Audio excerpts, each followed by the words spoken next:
just wait in a sec while that connection happens. Yeah. The light's okay with this? I've pulled the curtains across. Is the light okay? Yeah, light's fine. I can see you clearly. Great.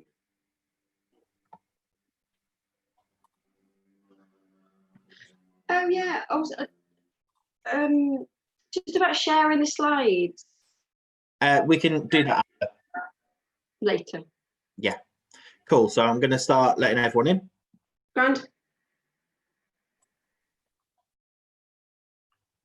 So everyone's just coming across. Cool. Hi everyone, this is one of the last sessions of today. So this is Faye Harris and they are the Deputy CEO of Membership over at Keele Students Union, and they'll be doing a talk on interested in conflict of interests. So obviously everyone must be interested, hence why you're in this session. I'll pass Faye over in a sec. If you've got any comments or questions, please feel free to put it in the chat. I know Faye will be doing an interactive bit later on where we'll allow you to unmute your mics, but in the meantime, you can use that chat. So I'll pass you on to Faye. So over to you. Thanks, Lewis. Hi, everyone. So thanks for attending. I just wanted to explain how this session is going to work. So I'll introduce some concepts, some issues, some possible solutions, but I haven't got all the answers. So I really need you to make notes while I'm going along, think about issues that I haven't covered, issues that you're facing, things that you've done to resolve some issues around conflict of interest. And then at the end of the presentation, I'm really keen to hear your thoughts, ideas, and questions. So this session will look at definitions, issues surrounding conflict of interest, how an organisation can be perceived as a result of how it deals with conflict of interest in advice work. We'll cover different approaches to dealing with conflict of interest and some controversial, sort of issues surrounding the topic and the impact on students and also other key stakeholders. I'll also look at the issue from an insurance point of view, and as I said, cover possible solutions, but I really want to hear from you because I haven't got all the answers.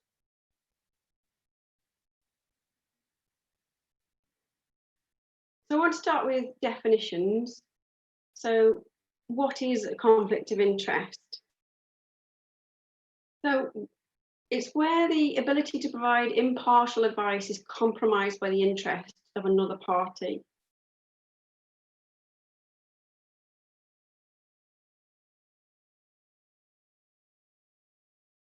It's where there's a factor influencing the advice. Sorry, I've got a duplicate slide there. So if two people approach the service from the same address, it doesn't mean that necessarily there's a conflict. It only happens where working in the best interest of one party means another party is disadvantaged. Then the Solicitors Regulatory Authority have got a definition in one of their practice notes which talks about conflict of interest. It says that conflict of interest will arise if you're acting for two or more clients in the same or related matter, and your duties to act in the best interest of each of those clients conflict. So they also go on to talk about what happens in terms of perceptions. So they also talk about duty to consider confidentiality to former clients and also duty to disclose to a current client. And they talk about potentially being professionally embarrassed if you're seen to be acting against a former client. So they go on to talk about sort of professional reputation and a reputational risk.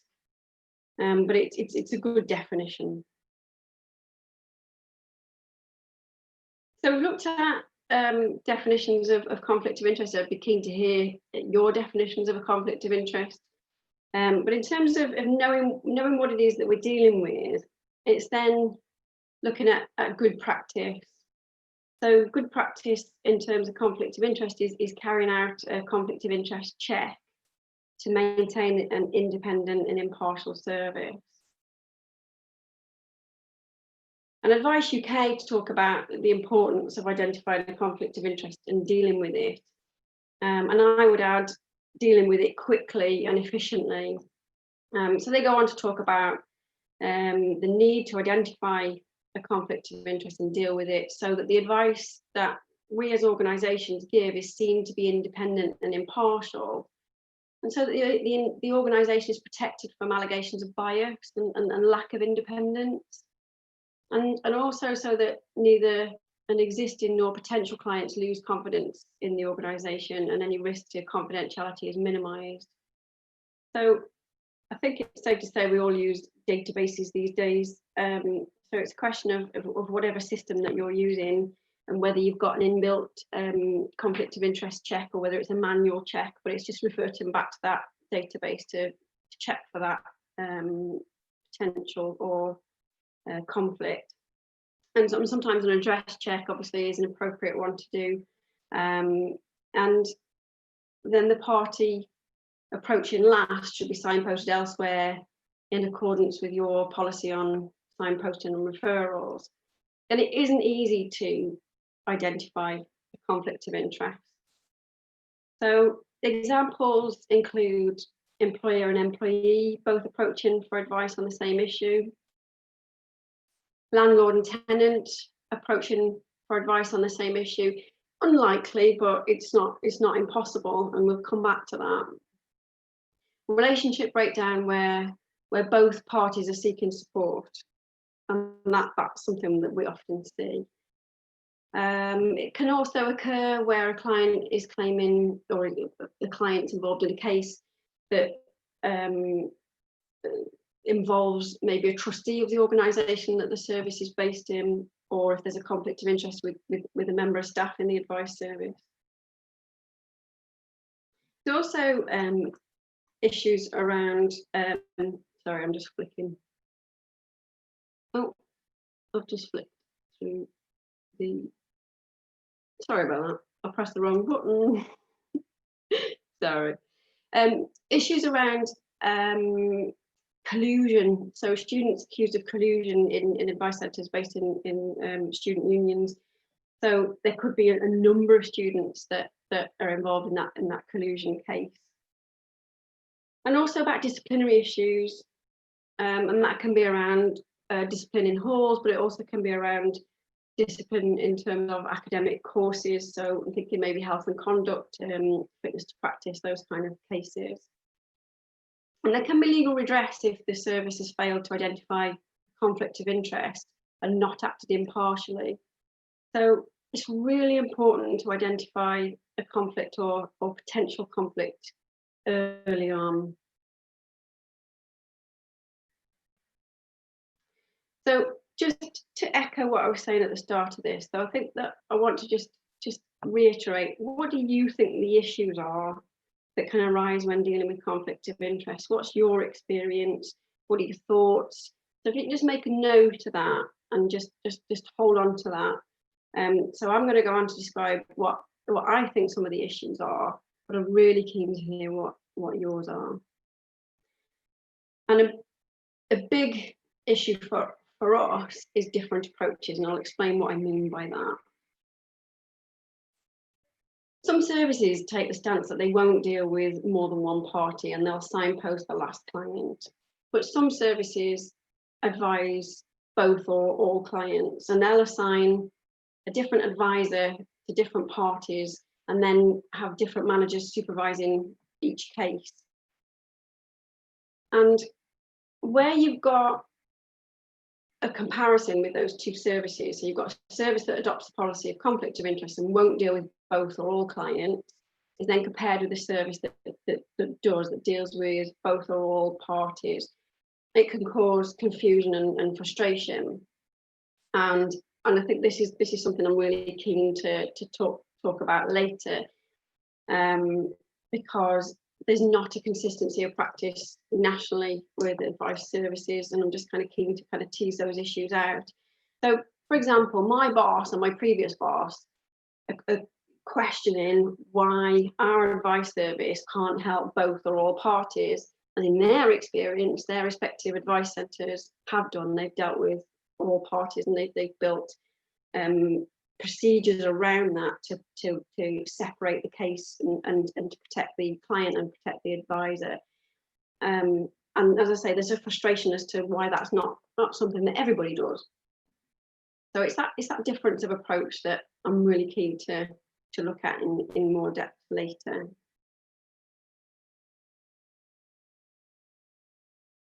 There's also a problem for the service in terms of reputation and in terms of stakeholder confusion and frustration. So where a service adopts a policy regarding conflicts of interest, it could confuse a client. They could feel let down. They can feel that they've been let down when they arguably need help the most. Stakeholders can be frustrated. Managers can receive complaints from different stakeholders, not just the client. So there's a reputational issue. And in terms of student union specific issues, the advice given by a student union based service is specific to that institution, their specific regulations and policies. So that service is very experienced in dealing with that university set of regulations and procedures and processes, which can be nuanced and very specific to that institution. So if you're then having to refer out and referring to another not-for-profit advice provider, they're not set up to deal with supporting students in higher education issues. The next advice provider that you signpost the client to could be miles away. Now, obviously, in the way the world is working at the moment, that's arguably less of an issue at the moment, but it's still a factor. Often, the next best thing is university support services, and this is where the word independence, in terms of the independence of that advice, is compromised. And the proximity of the students that make up the conflict, they could live in the same halls, they could be sharing the same house, obviously in sort of landlord-tenant issues, or they could be on the same course or on the same placement. It can cause upset and bad feeling where both parties are members of the SU, obviously, so they're feeling that they're getting less service than the other member of the SU. So it's just back to that feeling of frustration and just feeling a bit left. And where a service offers representation, the academic school that's involved can feel a bit put out. They can feel a bit let down when, in good faith, they've referred the students to the advice service, but only one party is receiving their support and representation. They can just get a bit confused and a bit frustrated with that, and we've come across a number of cases where that's an issue with professional courses. Stakes are really high, and they don't understand, and we'll come back to that in terms of the need for clear communications.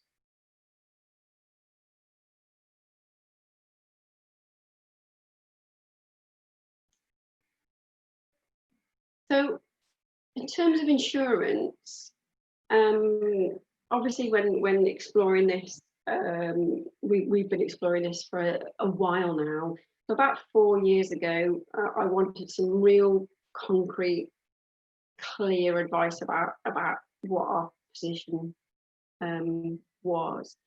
So I had a quote in writing from our insurers that said potential conflicts should be avoided. And they acknowledge that there's a reluctance to accept that guidance by the university authorities. So I wanted absolute clarity about where we stood. So they said that having understood the situation, they needed to point out that if the service doesn't take their advice about avoiding conflict, that we wouldn't be covered. And they talked about possible options as a consequence of that for the client. And then more recently, last month, I had another sort of check-in with them in a verbal conversation where again they reiterated that they couldn't say a blanket you are or not insured, but if you were, they would have significant concerns if action was taken against us, and we dealt with both cases. So I think it's a live issue that we've had to be, have to comply with that. And again, I'm just really keen to hear what your experiences and what your thoughts are. So in terms of possible solutions, it's about really clear communication. So perception is an important part of the considerations for a conflict of interest. It's not only what you do, it's what stakeholders perceive about the service. They need confidence in the service. So when we did come across problems with professional courses, we sat down with them and explained our position and where we stood professionally. And once they understood the situation, they were obviously still, there were still issues there, but they understood and were a lot less frustrated as a consequence. They could see what the problem was. Obviously, it doesn't completely resolve the situation, but they obviously they were able to understand it from where we're coming from, as well as what they were seeing. So it's about really clear communications with all key stakeholders, particularly obviously with the client when they present. So they've got a really clear understanding of exactly what the situation is and what your stance and what you are and what you're not able to provide.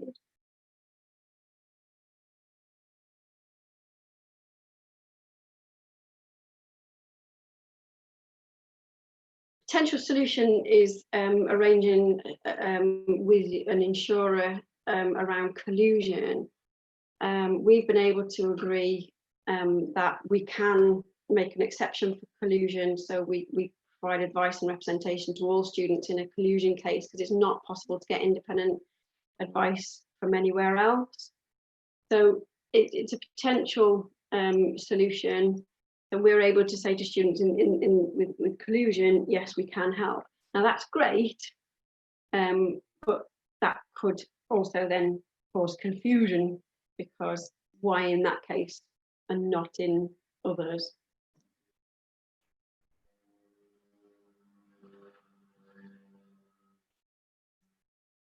A potential solution in terms of student landlords, some services take a stance where they've got a policy on whether they will help a student landlord about their relationship as a landlord. Obviously, if a student landlord coming in about something completely different, that doesn't matter. But if they approach about a landlord-tenant case, some services have taken a stance where they won't help unless it's in the tenant's interest to do so.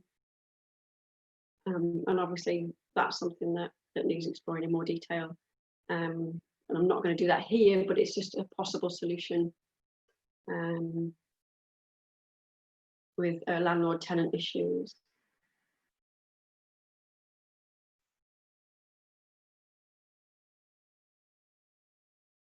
Another possible solution is a reciprocal arrangement with a nearby SU advice service. And I think this is something that a number of advice services have done, where you've got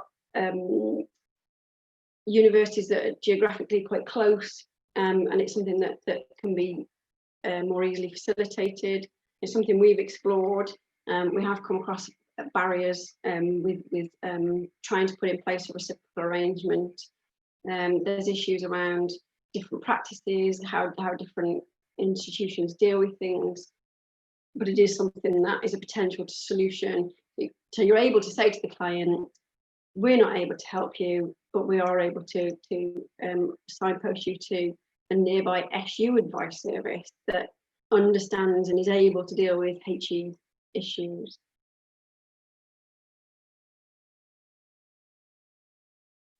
And this one is some services can choose to help a vulnerable client where they would have difficulty accessing services elsewhere. So it's a judgment call with this one about vulnerability. And again, I'd be really interested to hear if anybody does this, whether it's a practice that you're aware of, whether it's a practice that you've adopted. I'm just keen to hear whether that's something that you do, but I am aware that it is a potential solution with advice agencies.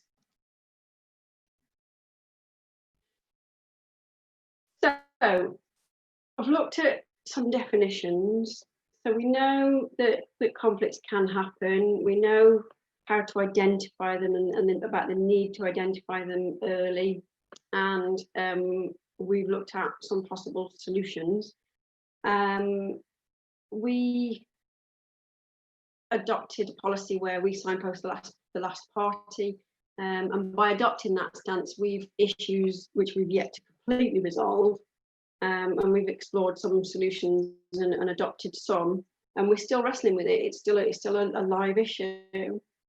So I'm really keen to hear your thoughts and see what you think about the issues that I've raised, and learn from your practices. So it's over to you.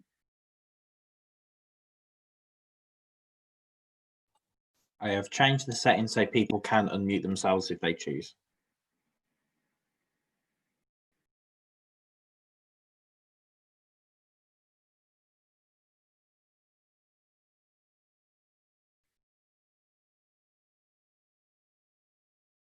Have I just stunned everybody into silence? Hello, sorry. I'm from RUSU, Reading University Students' Union. I'm not in stunned silence. I've got my children here, and I missed your question because they were talking. Sorry. Okay. I'd be interested to know what other people do or what their feelings are around kind of internal student union potential conflicts of interest and how they manage that. I'm thinking specifically about kind of issues within clubs and societies, and union complaints and things like that, and whether people do support students with that, or people say no because that's inter-union, that's not something we can support people with. Sorry, just to clarify, is that about complaints about the student union and about the sort of potential conflict there? Potentially, but potentially also two people within a club and society, or someone making a complaint about a club, something like that. Mm-hmm. Yeah. We kind of adopt a more of a mediation approach in those situations. So we've had meetings with, in those sorts of cases, with the interested parties in that club or society, and treat it as a group issue that the group needs to find solutions to help the group. And often it comes down to two people in a club or society who've got problems with each other. And the way we deal with that is, again, helping them work together to solve those differences and those difficulties. So we don't see it as a conflict of interest in those terms, because we're trying to help the society function better. And we want to give them the responsibility of sorting out their own problems. So it's a learning opportunity for them to learn how to talk with each other in a positive. And how successful have you found that? Well, we've not had any comeback on it. And the couple of times I've been involved in it, it seems to have worked. I have an issue with conflict of interest and how seriously SU advice centres take it. I've been in the job for 20 years, and the definitions are very legal. It's very much about lawyers, solicitors, and I think it's important to recognise where a possible conflict of interest is coming up and to deal with it. I totally agree with that. But I think people get too legal about it. We don't, for instance, we will see individuals involved in, so if we have a collusion issue or two students making complaints about each other, we will give them separate advisors. But again, usually the aim is to solve the problem. And when you have an issue between people, often there isn't a right or wrong person involved. We're not representing them in a court or anything. So it's, our aim is to help them solve that problem. So I kind of, can I just come back Yeah. to that then? Just while we're talking, if anybody wants to, if it's much easier, I'm just conscious that people are at home. So if it's easier to message in and use the chat, please feel free to do that. Just that's I'm really pleased to hear that that's the case, that you see both both parties, and you're looking for a resolution. Is that something that you've discussed with your insurers? Is that a conversation that you've had? No. Okay. No. Yeah, no. No, that's fine. It's just a question, because I think it's one of those things that I think because I asked the question, I got given the answer, but I don't think that from what I've seen, insurers are keen to issue sort of general information to people, and so I think that this is where you've got these different practices going on, and that's what I'm just kind of keen to hear. I think that that's what I just kind of want to draw on is the difference in practices and procedures that are happening, because I think that there are frustrations around this, because there are legal issues around it. I'm just kind of keen to hear what you were saying, and I'm really grateful for you contributing, because I think that's working for you. It sounds like it's working for you. So far, fingers crossed. Yeah. Yeah, I think it depends on what the problem is and what the client or clients see as an end solution, and what's realistic. And I think all these things come into play. Yeah, it's a quite complicated area, but I do get concerned that people worry about it too much. But that's my opinion, and I'm happy to be to have, to hear different opinions. But Yeah, thank you. Has anybody got any thoughts on that?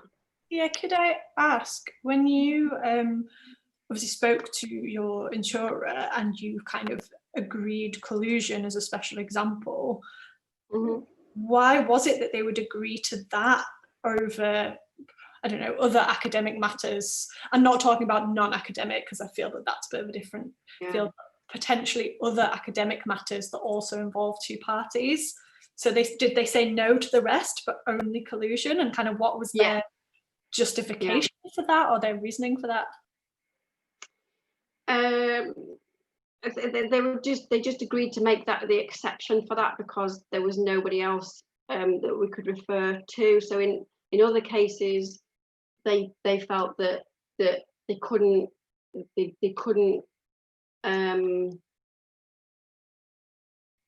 make that exception. I think because the stakes get higher. I don't know, but we approached them after they gave us that information, and said, look, this is something that happens a lot. It's something that students are adversely affected by. Is there something you can make an exception about? And we were able to negotiate that with them.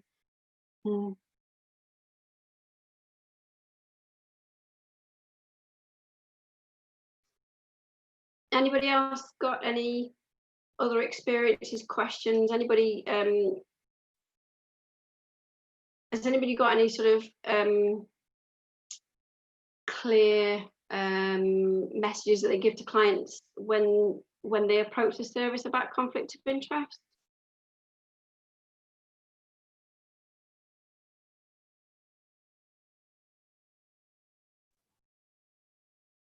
I think one of the thoughts I had that's just popped into my head, and it wasn't around sort of conflict of interest, but obviously quite a few institutions have postgrads that teach.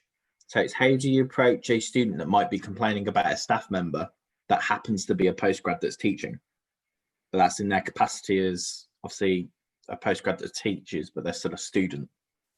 And that was just a bit of a thought I had, and I didn't know if people have got examples of any of those situations. I'm sure it's a rare occurrence, but it must happen at some. I'd imagine most people have got a policy or a procedure about employment advice. So I'd be kind of keen to hear if anybody's approached that and dealt with that with their institution. I would think that if the issue was around that person as an employee of the university, it would be the university's HR that would deal with that, rather than they wouldn't go through a student complaints process.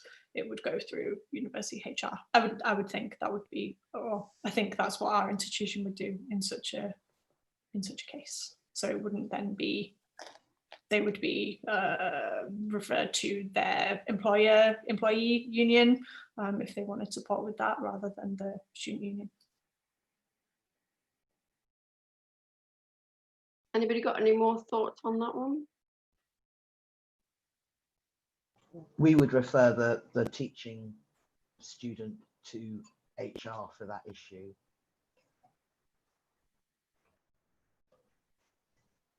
Thank you. So it sounds like that we've got sort of examples of some of the issues that I was talking about the different sort of approach. So we've got one contributor that says that they deal with both clients. Is anybody in a position where they're currently wrestling with this? Is it something that, you know, I'm just kind of keen to know, is it something that anybody's got as a sort of live issue at the moment?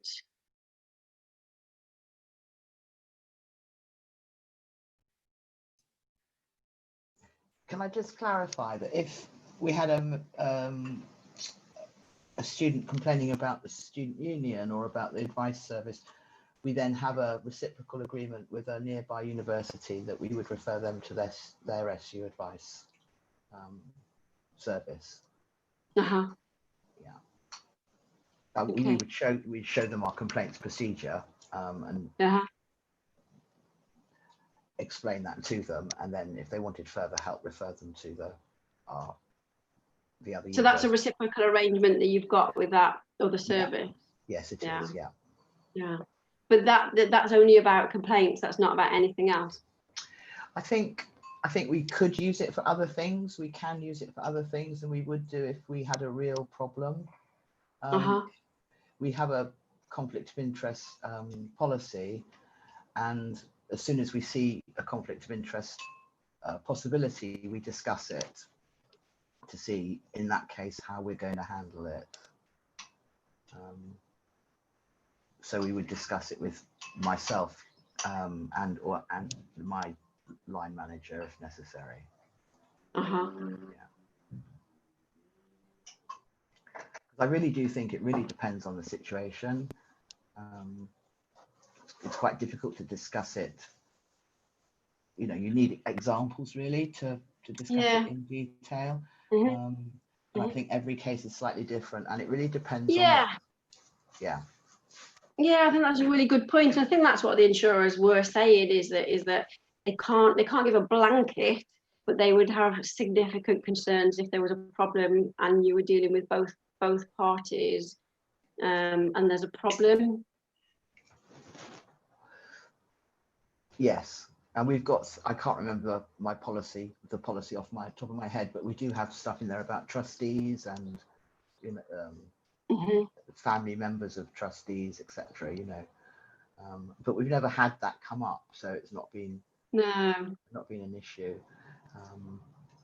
So it sounds like you've taken quite a pragmatic approach. So you'll look at a case and you'll make a judgment about whether it's something that you can maybe solve internally, and with assigning it from different advisors. If you think that the risk is a particular one that you think is manageable. Yes, and we would discuss that with the students involved as well. It would be an open conversation. So they're part of that decision making as well, as much as possible. You know, we'd say, are you okay if I saw you and my colleague saw the other party? You know, that if we can have that conversation, we do. And usually the students That's are fine. really interesting. Usually the students are fine with it. They just want help.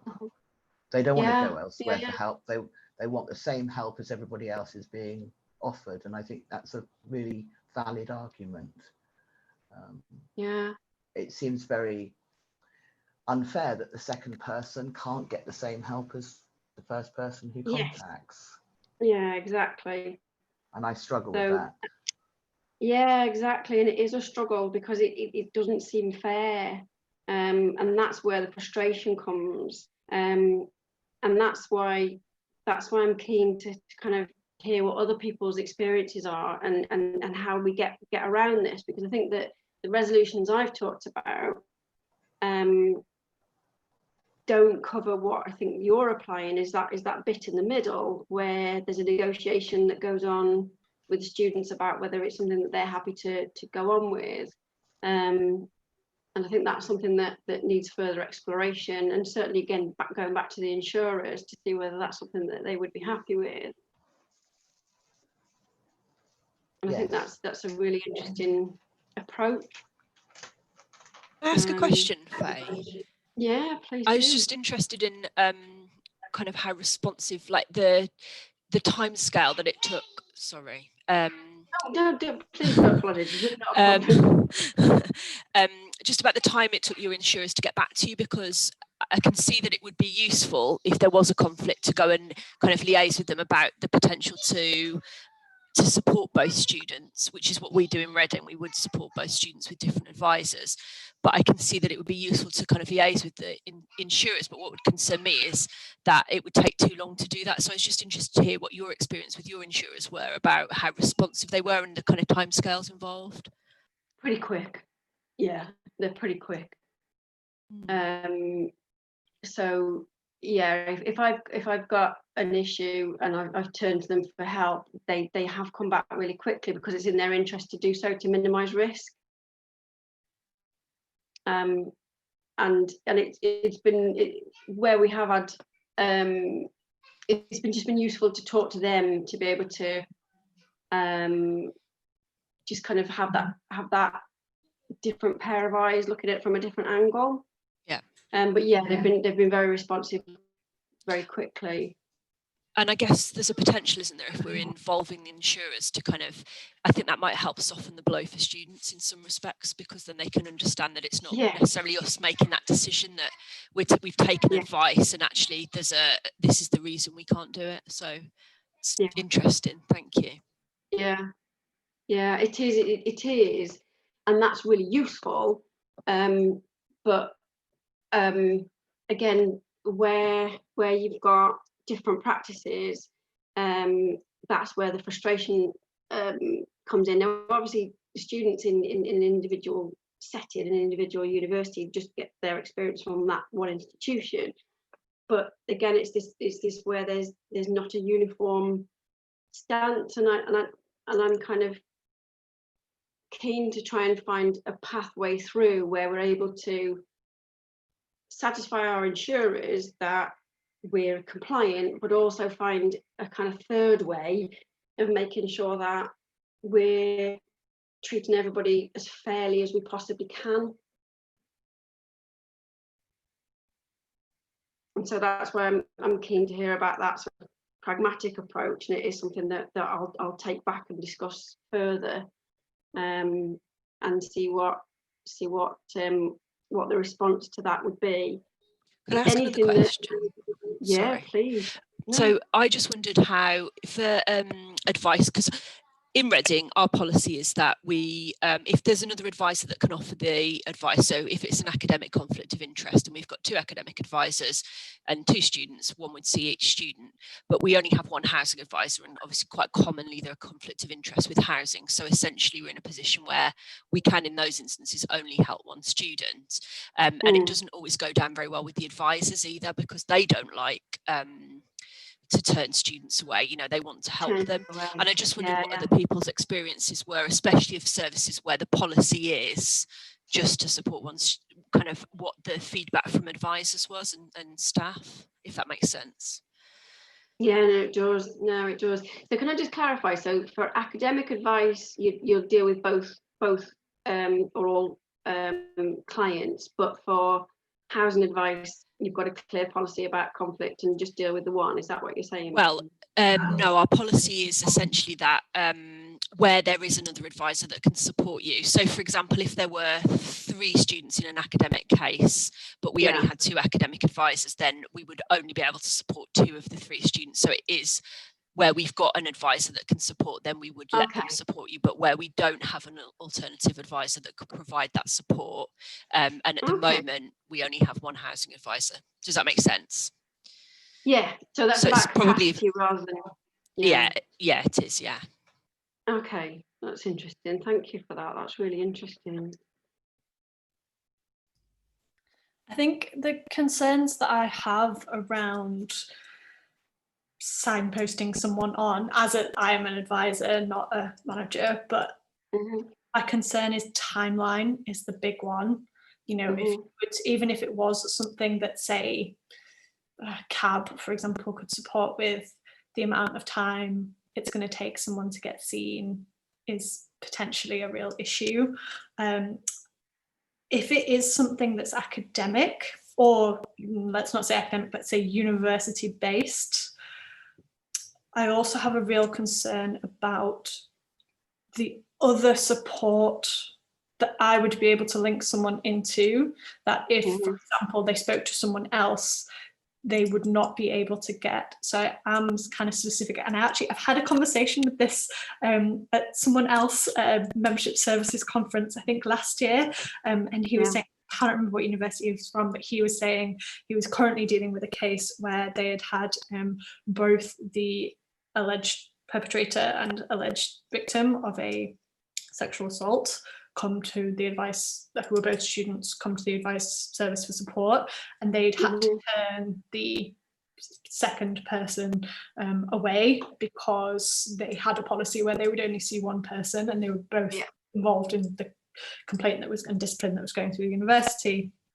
And he was just saying that, like, he felt incredibly morally challenged by that as a circumstance, to turn away someone who has been a victim of a very difficult situation.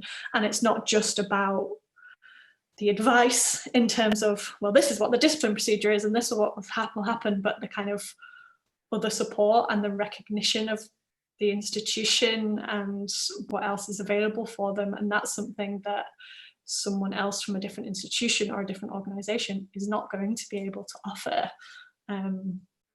So I think there are some real life examples that can make this incredibly tough, and how you navigate that, I think, is very difficult.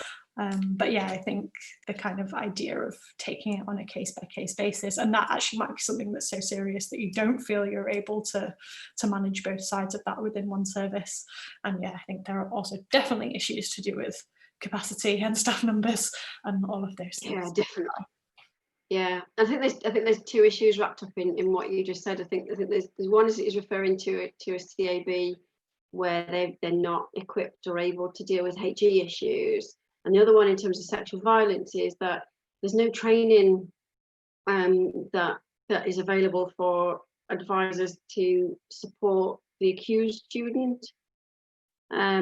So there's a very difficult position that we're put in as advisors for students approaching the service where they've been accused of sexual violence, and that's something that is an ongoing issue. And if anybody's got any thoughts on that, I'd be really interested to hear how if you're dealing with any of those cases and what approach you've taken, because again that's something we're finding very, very difficult with the lack of training.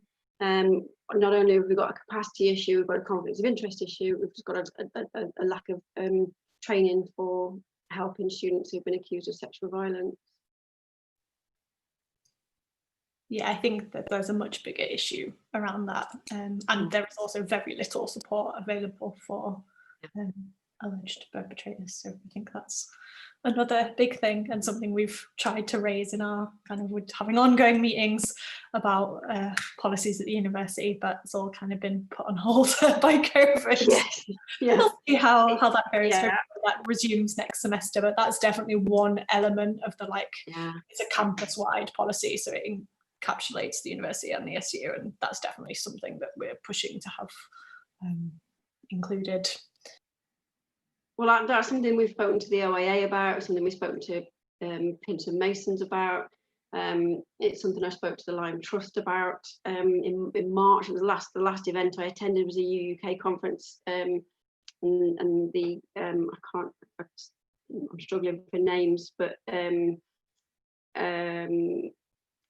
yeah, the Lyme Trust acknowledged the fact that they haven't currently got a training program particularly dedicated, but it is something that they're looking to amend some of their training so that they could develop it in future to deal with those situations that we've just described in SUs.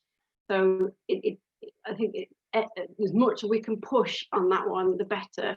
And I think that that people have previously acknowledged that there's a problem, but there does seem to be a little bit of a momentum pre-COVID, obviously, but hopefully that should get picked up when things return to something like what we used to know as normal. Yeah, hopefully. Fingers crossed. Who knows at this point? Well, Who knows? Who knows? Be back to normal in terms of universities, but we'll see. Yeah, we're just calling it the new normal. We don't know what that means. Okay, so I think that we come into sort of 10 minutes before the end of the session. I'm really keen, I'm really grateful to have heard people's thoughts. And certainly at the start of this, I said I wanted to hear your experiences and learn from your practices. And I think that I've got quite a bit of food for thought to take back and use in terms of another review about what the stance that we're taking. Hopefully that participants have gained something from some of the issues that I've raised and the conversations afterwards. If anybody's got any last thoughts or issues or ideas, please share them. Otherwise, my contact details are should be in the conference programme. I'm at Keele SU, just f.harris@keele.ac.uk. If anybody wants to email me after this session, after you've had a chance to have a bit more of a think about some of the issues that I've raised. But thank you very much for attending. I'm really, really grateful, and it's good to see you. And hopefully you found that useful. Yeah, it's been really interesting. Thanks very much. Thank you. Yeah, it has been interesting. Thank you. Thanks a lot. Okay then, Lewis. Well, I think that's a wrap, really. Awesome. I've disconnected the recordings.